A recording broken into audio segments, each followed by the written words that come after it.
Salam aziz vatandaşlar. Ahli musulmanların Kurban bayramları kabul olsun. Şu bizim öz öyümüzde cavlı öldürüp, koyun öldürüp Kurbanlık bella otuyoruz. Allah'ın dergahına ahli musulmanların kabul olsun.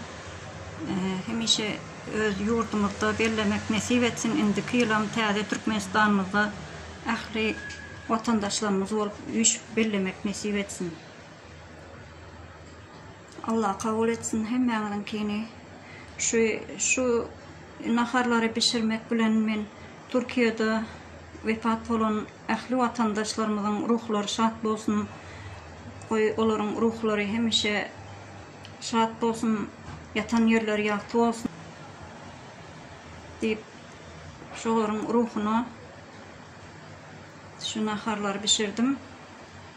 Ruhlarınız şad olsun, yatan yeriniz yaktı olsun aziz vatandaşlar. Size de indiki yıllarda duşmak, Kurban bayramlarına duşmak ahlimize nasip etsin.